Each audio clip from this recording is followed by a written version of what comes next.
نابستان ئەم جارە لە ڕێگەی ئاماژەکانی دەست و پەنجەکانیانەوە تەنها قسە ناکەن، بەڵکو قورئانی پیرۆزیش دەخوێننەوە.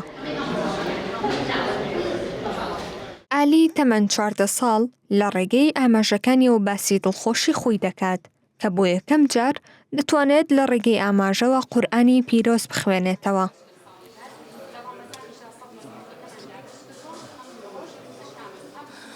لێ قورئان هەستم زۆر باشە چونکە بەردەوامە هەوڵکە ئەگەر قورئان لە زمانی ئاماژە نەبوو ناتوانم بخوێنمەوە چونکە زمانێک هیچی ناپیسن.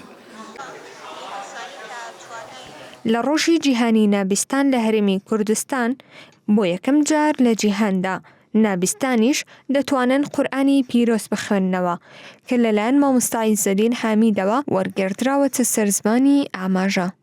ئەوە دووەم جارە قورئانی پیرۆز بە زمانی ئاماژە چاپ دەکرێت. ساڵی ڕابردوو یەکەم چاپی درا بە نابستان و ئەم ساڵیش 80 دانەی دیکەیان بەخشیە نابستان. یەکەم جار لە ڕۆژی جیهانی زمانی ئاماژەیە ساڵی پار بوو ئێمە 120 مەسحەفمان دابەش کرد بەسەر نابستانە و لە ڕەمەزانی 600 مەسحەفیکەمان دابەش کرد بەسەر نابستانە ئەم ڕۆژ 80 مەسحەف دابەشەکەین بەسەر نابستانە. یەکەم جارە لە هەموو جیهانە بەم شێوازە بکرێت بە زمانی ئاماژە. دڵخۆشن بەڕاستی زۆریان پێخۆشرا چونکەم پێشتر نەیانتوانیەوە بە هیچ شێوازێ بیخوێننەوە بەڵام ئێستا توانن بە پەنجەکانی دەستیان ئاماژەی پێبەن و بیخوێننەوە. نابستان دڵخۆشن بەم هەنگاوە و سەرۆکی کۆمەڵەکەش داوا دەکات موچەی شایستەیان پێ بدرێت و لەلایەن حکوومەتەوە یارمەتی بدرێن چونکە نابستان ژیان و گوزەرانیان خراپە. دەژڵێت ئەگەر نابستان بەکار بەخرێن ئەوە دەتوانن بژێوی خۆیان و خێزانەکەیان دابین بکەن و لەسەر پێکانی خۆیان بوەستن و کار بکەن.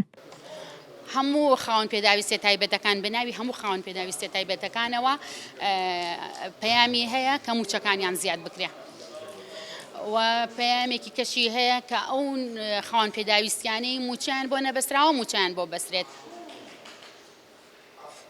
ئەڵێ حکوومەت هیچ ئاوڕێکمان لێ نایەتەوە هیچ هاوکاریەکی نەکردوین داوای هەیە لەم ڕۆژەیە هاوکاری بکرێت.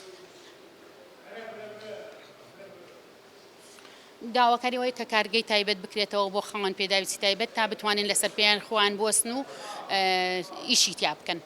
زمانی ئاماژە زمانێکی سروشتی تەواوکەرە. کۆمەڵی گشتی نەتەوە یەکگرتووەکان لە 19 کانونی یەکەمی ساڵی 2017دا بڕیاریدا 23 ئەیلولی هەموو ساڵێک وەک ڕۆژی نێودەوڵەتی زمانی ئاماژە دیاری بکرێت لە پێناو بایەختان و گرنگی پێدان بە زمانی ئاماژە وەک زمانێکی جیهانی. مەرج نییە ئەوەی توانێت قسەکردنی نەبێت نەتوانێت پەیام و دەنگی خۆی بگەێنێت بەڵکو نابستان لە ڕێگەی زمانی ئاماژە و دەنگی خۆیان بە هەمووان دەگەێنن. هانا مەحموود، میدیای سبەی، سلێمانی.